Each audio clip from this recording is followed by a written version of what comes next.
Welcome back to another episode of Living Well or Trying to. I'm your host, Janet.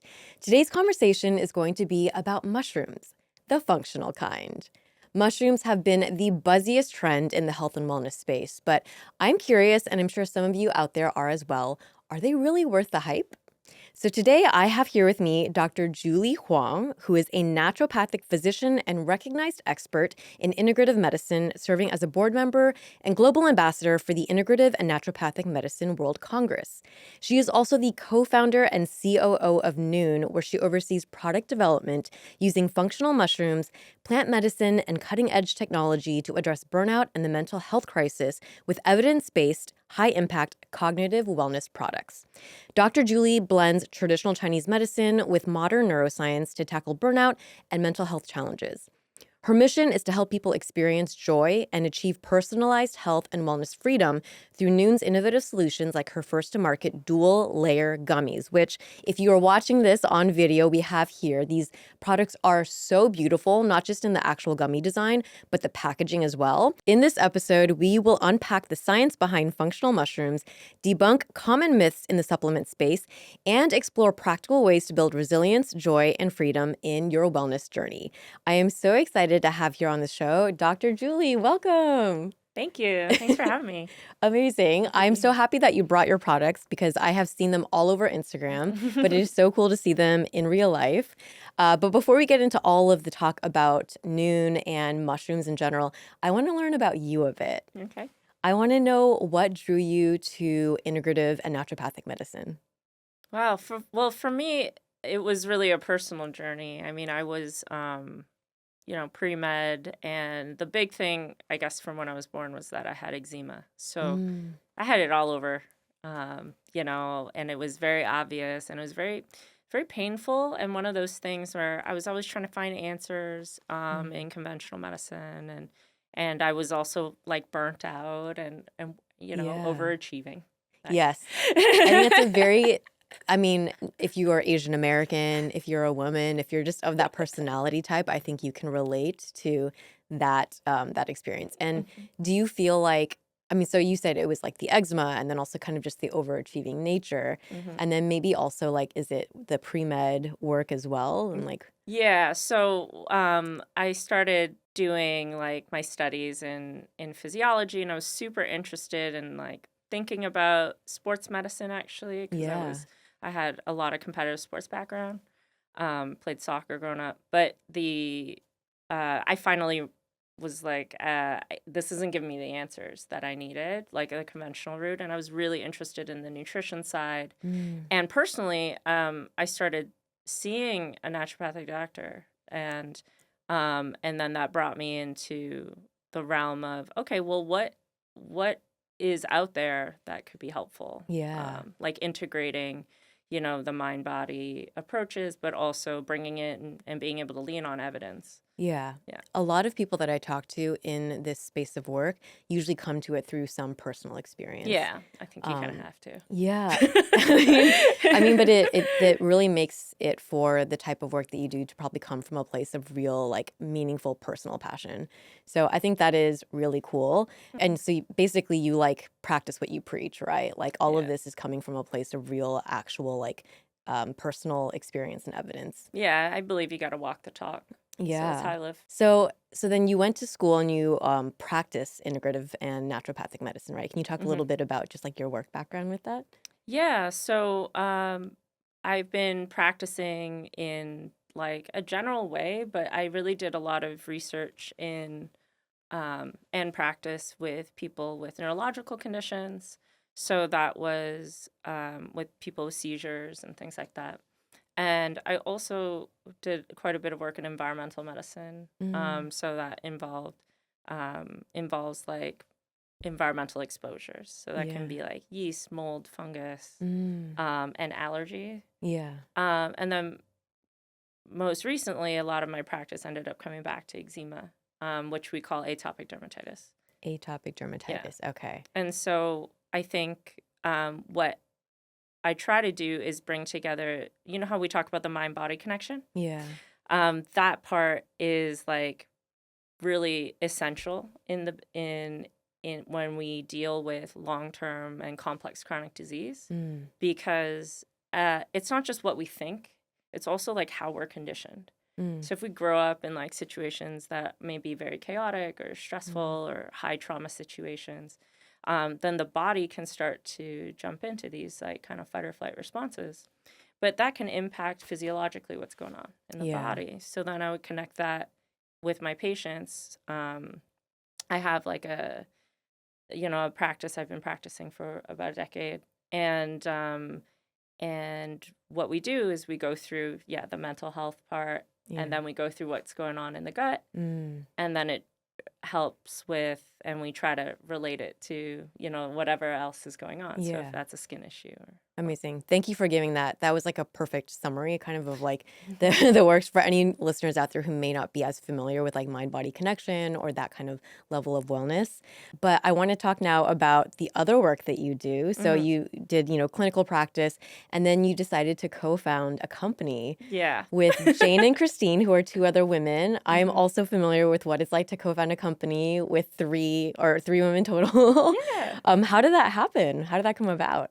Well, it's kind of fun.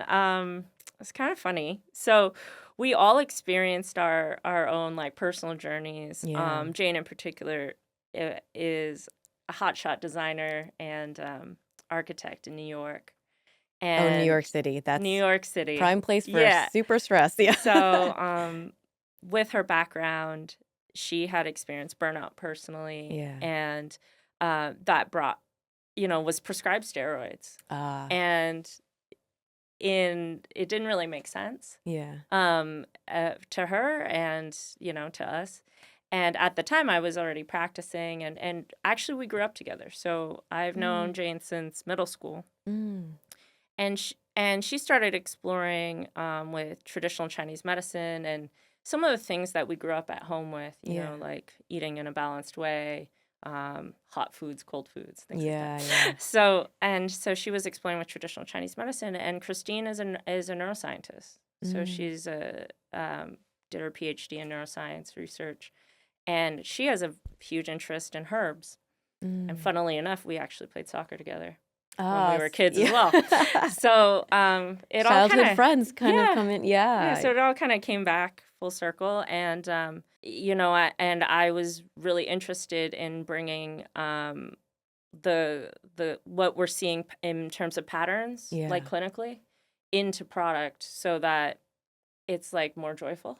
Yeah. And more fun, and not like so much of a chore to do wellness. Yes. You know what I mean? Yeah. Like, Because to it add can that to your life. become, right? Yeah. I think when people think about what it is to have a wellness routine, it can start to feel like, oh my God, then I have to, it's like all of the things that I have to do on my to-do list and every day and like getting up at 5 a.m. and doing all these things. And it just doesn't feel sometimes joyful or realistic. Yeah. Yeah. I mean, it's not always fun. Yeah. Yeah. So I believe in the 80-20 rule, but there's, The 80-20 I mean, rule. we'll get into the implications of that. But really what ended up happening was, to answer your question around how we founded it, it was out of a need for, something that was really healthy and fun, but also fun. Fun. Yeah. Healthy, but fun. Healthy and Yeah. fun. And I love that the three of you have such different backgrounds that are like the perfect trifecta for this.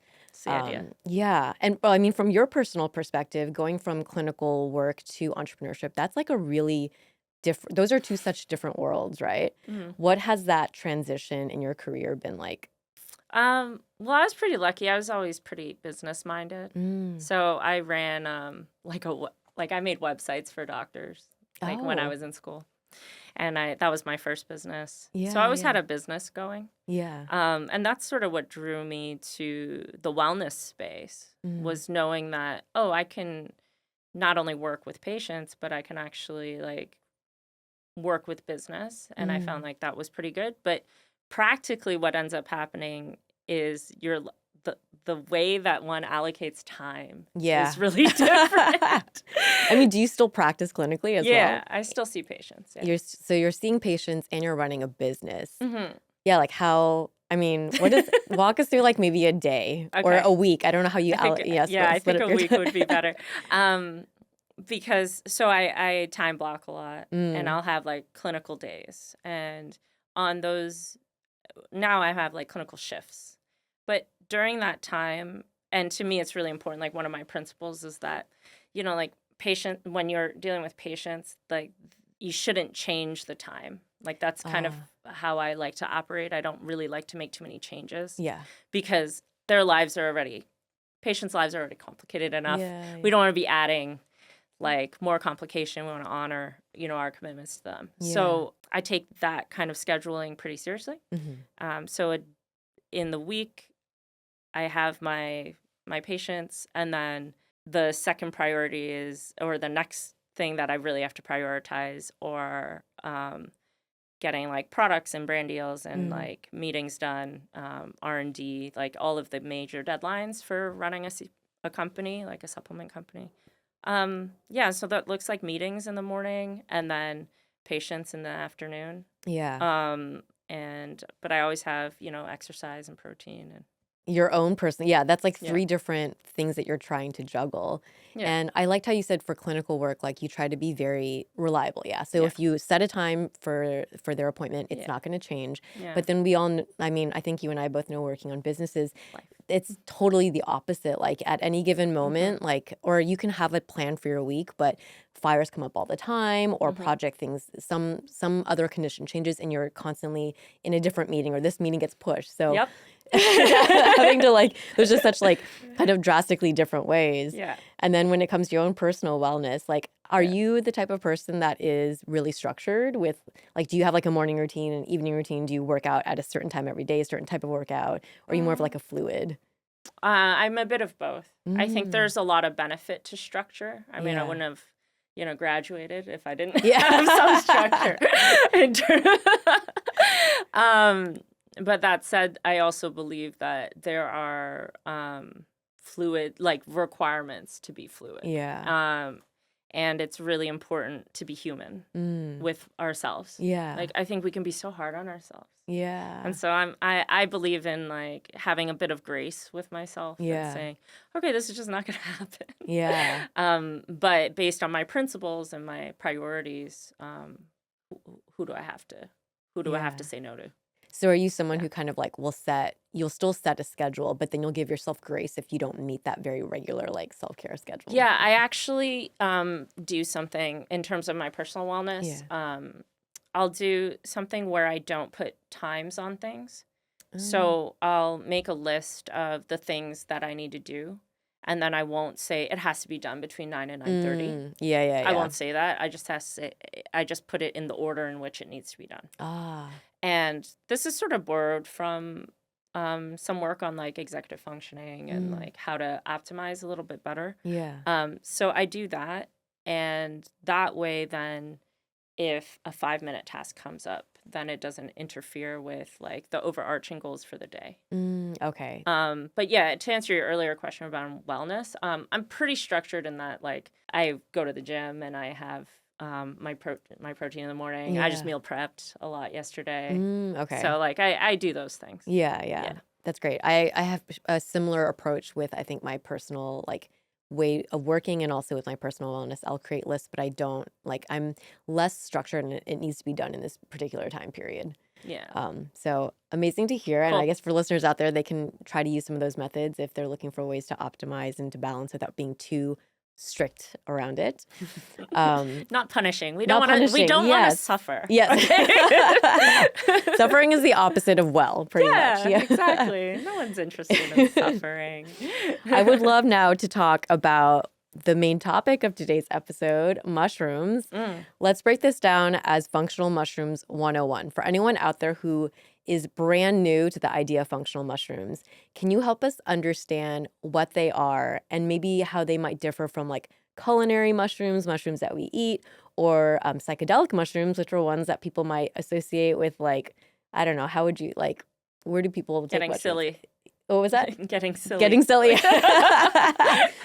Getting silly, maybe tripping a little bit, something like that. tripping. Yeah. Okay, so functional mushrooms, they are essentially culinary mushrooms. But Okay. there's the difference is they're categorized this way, or they're called functional mushrooms because they have an action in the body. So they create they have some kind of benefit. to the body. So some functions could include increased immunity or better immunity, help with stress, help with cognition, obviously, focus, memory, sleep, things like that. So if it has a function in the body, then and that has been studied, then usually they'll call those or categorize those mushrooms as functional mushrooms. Okay. Psychedelic mushrooms specifically have a component called psilocybin. And so psilocybin, Is what makes you trip. is what makes you trip. Yeah, and that's what makes it psychedelic. And so those are regulated substances. In that they're not available over the counter. Yeah. But functional mushrooms are completely allowed, and they are food. So they're allowed in supplements. They're allowed, on the shelves, at the grocery store. You can buy them and cook with them. Yeah. And they have those benefits just by their nature. Okay, that's super helpful. So for anyone out there who might be seeing the word mushroom and thinking like, oh, that's not for me, know that these are not the type of mushrooms that are the same type that someone is taking if they're trying to trip. That's so, right. Just for personal knowledge and, for your own understanding. Okay, so within functional mushrooms, like, can you talk a little bit about, I'm sure there's like a bunch of species and stuff, right? Like, which are the ones that you think are, good for people to know about? I think there's a few. I'll just talk about like the heroes that a lot of people talk about, so that we don't have to get into like categorization too much. But there are mushrooms so the mushrooms that I would that I think are like the most common or best to know about are lion's mane. This is really well known for memory. So what it does is it increases like nerve growth factor. It's been shown to do that, which is pretty cool. It's spelt lions, like lion, the animal, apostrophe S, and then mane, MANE, like the mane of the lion. It looks really cool. It looks like a brain, actually, which is quite cool. Yeah. So it increases nerve growth factor. We use it for memory benefits.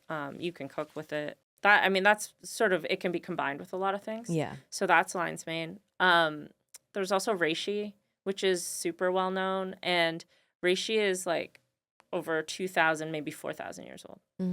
So they've written about reishi in like ancient Chinese texts. I feel like I've heard of that more in like Asian like medicinal practices. Yeah. Yeah, totally. Okay. And they put it in cooking too. Okay. Reishi is really cool because it's antiviral. It helps your immune system. Tastes good, and it's like big and red. Yeah. If you ever see it. And it's also really good for like relaxing the nervous system. But also, if you take it in the daytime, it's good for focus. So. Oh, interesting. Yeah, and we'll talk about it, but it really depends on like the extract and stuff. But yeah, you can combine it with different things to get different benefits. Okay, interesting. So each of these seems to have different. So it sounds like a little bit like chemistry. There's a lot of different things involved. Absolutely. Yeah. Yeah. When you're like, anytime I'm prescribing or something, it would be line by line, like for each individual person. So it's important, I think, that when we're using plants, that we consider like every aspect of that person's health. So for people in general, if they're taking things for themselves, you want to make sure that it matches what you're looking to do, but also that, that it maybe, it's safe to take, like kind of generally. Yeah. So that's like when you're prescribing it, but if we're taking it in the form of like a gummy, is that kind of more similar to say like a daily multivitamin or? Yeah. I see. Yeah, it's definitely easy to take and good for most. Yeah. Okay. There's not a lot of interactions.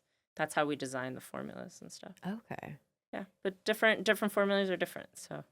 Are there certain situations where you think people should not be taking these? Our gummies in particular, or mushrooms? Maybe both. Yeah, just curious. So for mushrooms in general, I wouldn't say that there's like a very specific case of anything that is contraindicated. I guess if they have an allergy to mushrooms, they shouldn't take mushrooms. Yeah. That's a good one. And but other than that, no, not like a ton of contraindications.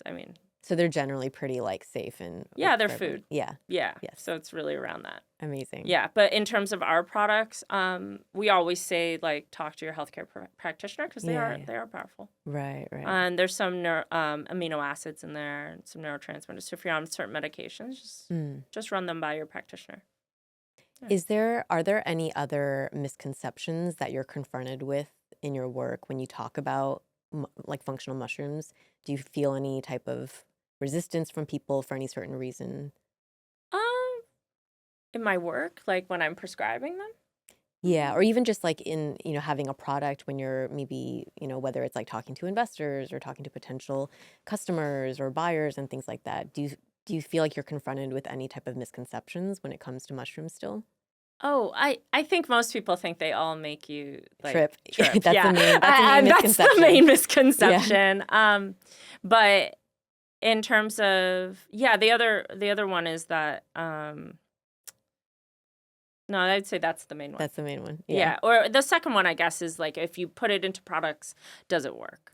Mm. That's usually like one of the questions. Yeah. It's like they're mushrooms. How can they do anything? Yeah. Yeah. That's actually I feel like that was maybe Yeah. my first two kind of like gut reactions when I started hearing about functional mushrooms. It's either one extreme, they're going to make you trip, or the other extreme, they're not going to do anything, right? Yeah. Because they're just mushrooms. Yeah, and I think that's a common hesitation around taking herbal medicines in general or herbal extracts. Yeah. Even vitamins. A lot of times we're taking vitamins from over the counter, and you don't really feel different when you take vitamins. And then so if you were taking, you know what I mean, like when you're growing up and you're taking like the little candies. Like they don't make if they don't make a feel like an immediate feeling, an immediate difference, then sometimes we can't buy into it. And that to me that is, I don't believe that mushrooms are like gonna change my life, right? It's the idea that I need to believe that whatever I'm taking is the right thing for me, and also it's not about a belief. It's not like this is my savior, like mushrooms. It's just that this is a cool tool that I can use. And we like to call our products cognitive tuners. So we use them to kind of tune up and tune down, as opposed to being this is going to like be a life-saving situation. Right, Even though some folks might describe their experience that way.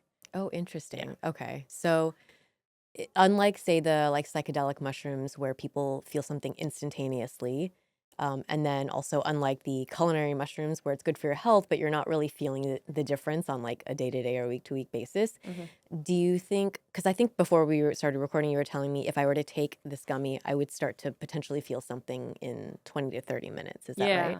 So it is kind of like you do feel something pretty. You do feel something, but it's attributed to the formulation and our format. Okay. So it's not only that it's a mushroom. Thank you so much for tuning into this episode of Living Well or Trying to. If you don't already, please follow or subscribe on Spotify, Apple Podcasts, YouTube, wherever it is that you get your podcasts. It means so much to me that my new episodes will just pop up in your feed. And if you like what you're hearing and seeing, please leave a rating and review. It means so much for a small content creator like myself in this world that is so saturated now to be able to have some feedback from all of you. As always, I so appreciate you. Thank you for lending me your ears, your eyes, your presence, and your attention, especially in today's world when there are so many other places that you could be giving it to. Thank you so much from the bottom of my heart, and I hope to catch you on another episode.